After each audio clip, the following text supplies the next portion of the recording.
श्री शिवाय नमस्तोभ्यम हर महादेव। देखिए दोस्तों, आप सभी लोगों को पता है इस महीने की सबसे पवित्र तिथि यानी कि चतुर्थी तिथि आ चुकी है। दोस्तों, पूज्य गुरु जी कहते हैं जब भी ये चतुर्थी तिथि पड़ती है तो हमें ये दो दीपक वाला चमत्कारी उपाय जरूर करना चाहिए, जो कि हमारी सभी मनोकामना पूर्ति के लिए बहुत ही अचूक सिद्ध होने वाला है। देखिए दोस्तों, पूज्य गुरु जी कहते हैं जब भी चतुर्थी तिथि आती है तब भी हम इस महादेव जी के सामने कुछ उपाय करते हैं तो ये बहुत ही सिद्ध होते हैं। तो हमारी महादेव सभी का मनोकामनाओं को बहुत ही जल्द पूरा कर देते हैं। और जो भी हमारे जीवन के रुके हुए कार्य हैं जिनमें हमें सफलता नहीं मिल पा रही है, चाहे वो नौकरी से संबंधित हो, चाहे वो व्यापार से संबंधित हो, चाहे धन से संबंधित हो, पूज्य गुरु जी ने इस उपाय के बारे में बताया है। तो दोस्तों, कोई गरीब से गरीब व्यक्ति भी इस उपाय को कर लेता है तो उसके जीवन में भी धन की प्राप्ति अवश्य होती है और माता लक्ष्मी जी की कृपा उसके जीवन में सदैव बनी रहती है। देखिए दोस्तों, आज की इस वीडियो हम दो चमत्कारी उपायों के बारे में जानेंगे। देखिए दोस्तों, पूज्य गुरुदेव की कथा को सुन करके और समझ करके आपको समझाने का पूरा प्रयास करूंगा, लेकिन दोस्तों उससे पहले अगर आप भी हमारे चैनल पर पहली बार आए हैं तो चैनल को सब्सक्राइब कर दें और वीडियो को लाइक कर दें और कमेंट में ओम नमः शिवाय जरूर लिखें। तो चलिए दोस्तों, जान लेते हैं पूज्य गुरुदेव द्वारा बताए गए पहले उपाय के बारे में। ये उपाय विशेषकर उन लोगों को करना है जिनके जीवन में धन की समस्या बहुत अधिक है, यानी कि उसके जीवन में बहुत ही आर्थिक संकट बहुत अधिक रहते हैं। तो माता लक्ष्मी जी को प्रसन्न करने के लिए आपको यह सुंदर सा उपाय करना है। तो देखिए दोस्तों, पूज्य गुरु जी ने बताया अगर आपको ऐसा लगने लगे आपके जीवन में दुख समाप्त ही नहीं हो रहे हैं, या फिर आपको ऐसा लगता है आपके जीवन में आर्थिक संकट बहुत अधिक उत्पन्न हो रहे हैं और धन की समस्या की वजह से हमारे जो कार्य बनने वाले हैं वो भी बिगड़ जाते हैं और धन की वजह से हम जो भी कार्य प्रारंभ करते हैं उसमें हमें असफलता प्राप्त होती है, तो दोस्तों इन सभी समस्याओं को दूर करने के लिए आपको चतुर्थी तिथि पर मात्र दो दीपक इस प्रकार से लगाने हैं, तो आपकी जो भी समस्या हो वो सभी दूर होंगी। तो जानते हैं इस विशेष उपाय के बारे में। तो देखिए दोस्तों, इस उपाय को करने के लिए आपको सबसे पहले दो दीपक लेने हैं। तो देखिए दोस्तों, आपको मिट्टी के दीपक लेने हैं। दीपक अगर आपके पास मिट्टी के उपलब्ध ना हो तो आप आटे के भी दीपक बना सकते हैं। देखिए दोस्तों, अगर आप आटे का दीपक बना रहे हैं तो आपको इस बात का विशेष ध्यान रखना है, आपको आटे में किसी भी चीज सामग्री का प्रयोग नहीं करना है और आपको शुद्ध आटा मारना है और उसी के दीपक तैयार करने हैं। तो देखिए दोस्तों, दोनों ही दीपक के अंदर आपको लंबी बाती का प्रयोग करना है और दोनों ही दीपक आपको शुद्ध घी से तैयार करने हैं। तो चलिए दोस्तों, अब हम जान लेते हैं हमें इन दोनों दीपकों को किस समय पर प्रज्वलित करना है। तो दोस्तों, इन दोनों ही दीपक को हमें शाम के समय पर प्रज्वलित करना होगा। तो दोस्तों, जो शाम का समय प्रदोष काल का समय रहता है उस समय पर ही हमें ये दीपक दोनों प्रज्वलित कर लेने हैं। दोस्तों, 28 सितंबर गुरुवार के दिन प्रदोष काल का समय सूर्य अस्त होने से 45 मिनट पहले से शुरू हो जाएगा और सूर्य अस्त होने के 45 मिनट बाद तक रहेगा। तो इसी के बीच में आपको ये दोनों दीप प्रज्वलित कर लेने हैं। दोस्तों, चतुर्थी के दिन किए जाने वाले प्रदोष काल के उपायों से महादेव बहुत ही अधिक प्रसन्न हो जाते हैं। देखिए दोस्तों, आपको पहला दीपक है वो आपको कहाँ पर प्रज्वलित करना है। आपको पहला दीपक बेलपत्र के वृक्ष के नीचे जाकर प्रज्वलित करना है। देखिए दोस्तों, बेलपत्र के वृक्ष में स्वयं भगवान भोलेनाथ और माता पार्वती जी का निवास रहता है। तो दोस्तों, आपको चतुर्थी के दिन आपको शाम के समय प्रदोष काल के समय आपको यह दीपक बेलपत्र के नीचे जाकर प्रज्वलित करना है। मतलब पहले वाला दीपक आपको बेलपत्र के नीचे जाकर प्रज्वलित कर देना है सूर्यास्त के समय। तो देखिए दोस्तों, जब भी आप बेलपत्र के नीचे बेल के पास में दीपक प्रज्वलित करेंगे तो इस बात का आपको विशेष करके ध्यान रखना है। तो आपको पहले दीपक का मुंह उत्तर दिशा की ओर रखना है, क्योंकि उत्तर दिशा धन प्राप्ति के लिए बहुत ही विशेष मानी जाती है, इसलिए आपको पहले दीपक को उत्तर दिशा की ओर ही रखना है बेलपत्र के वृक्ष के नीचे। दोस्तों, पहला दीपक प्रज्वलित कर लेने के बाद आपको भगवान शिव से और माता पार्वती जी से प्रार्थना कर लेनी, मेरे जीवन में जितने भी दुख हैं, धन से जीवन में जितनी भी समस्या वो सारी दूर हो जाएं, ऐसी प्रार्थना कर लेनी है आपको भोलेनाथ और माता पार्वती जी से। और जो भी मेरे जीवन में धन की वजह से अड़चने आ रही हैं वो सारी दूर हो जाएं, ऐसी कृपा कीजिए महादेव मेरे जीवन में कि मैं खुशहाल तरीके से रह सकूं, ऐसी आपको प्रार्थना कर लेनी है। तो दोस्तों, इस प्रकार से आपको पहला दीपक प्रज्वलित कर देना है बेलपत्र के वृक्ष के नीचे। दोस्तों, दूसरा दीपक आपको अपने घर के द्वार पर प्रज्वलित करना है प्रदोष काल के समय, इस बात का आपको विशेष ध्यान रखना है। तो देखिए दोस्तों, पूज्य गुरुजी ने इसके लिए एक नियम बताया है, इस बात का आपको विशेष ध्यान रखना है। इसके लिए एक नियम बताया है, उसका आपको विशेष ध्यान रखना है। देखिए दोस्तों, आप अपने घर से बाहर से आ रहे हैं तो आपको अपने घर की सीधे हाथ पर ही इसको प्रज्वलित करना है। जब भी आप घर में जैसे एंट्री करेंगे तो जो वाल सीधा हाथ आएगा उसी की तरफ आपको ये दीपक को प्रज्वलित कर देना है। ये पूज्य गुरुदेव ने अपनी कथा में स्वयं बताया था, इस बात को आपको विशेष करके ध्यान रखना है। तो अपने जब भी आप घर में एंट्री लेते हैं जो भी आपका सीधा हाथ पड़ता है उसी साइड में आपको दीपक को प्रज्वलित कर देना है। तो देखिए दोस्तों, पूज्य गुरु जी ने बताया अगर जो भी हम इस प्रकार से अगर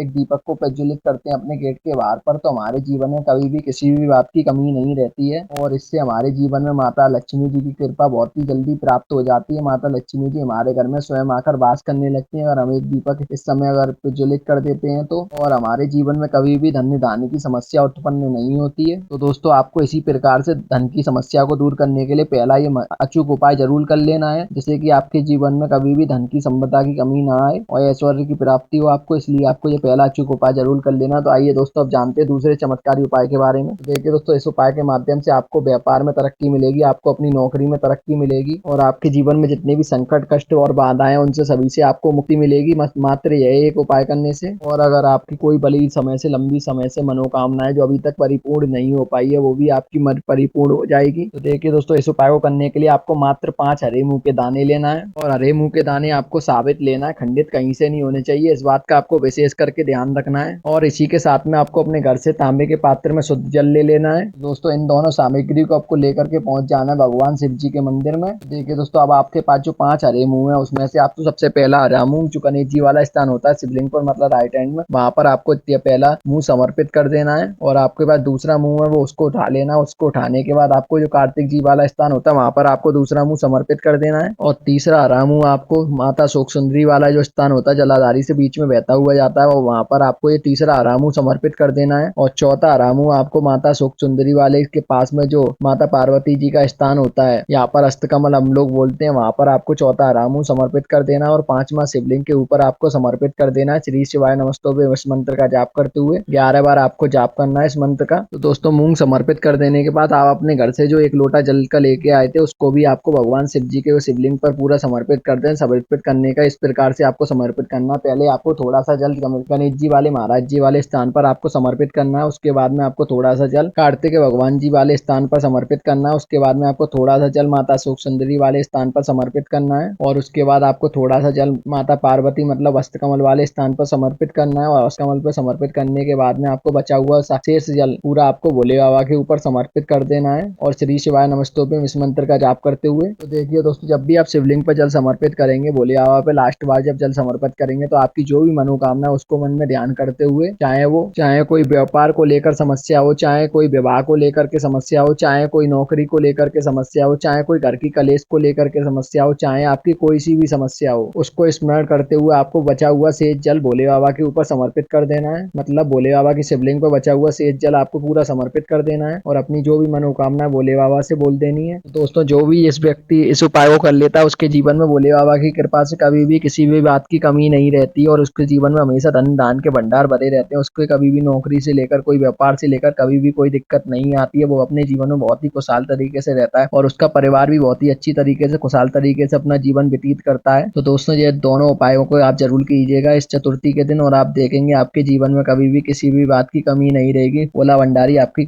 झोली को ऐसे भर देगा, आपके जीवन में कभी भी किसी भी चीज की कमी नहीं रहेगी। तो दोस्तों, मैं तो भोले बाबा से ऐसी ही कामना करूंगा आपकी हर मनोकामना पूरी हो जाए और आप जीवन में अच्छी तरीके से अपना खुशहाल तरीके से अपना जीवन जीने लगे और भोला भंडारी ऐसी कृपा करे कि आपका घर भी धन दान से भर जाए। तो दोस्तों, वीडियो अच्छी लगी तो वीडियो को लाइक करें, साथ ही चैनल को भी सब्सक्राइब कर दें और कमेंट में हर हर महादेव जरूर लिखा। तो मिलते हैं दोस्तों अगली वीडियो में। श्री शिवाय नमस्तुभ्यं। हर हर महादेव।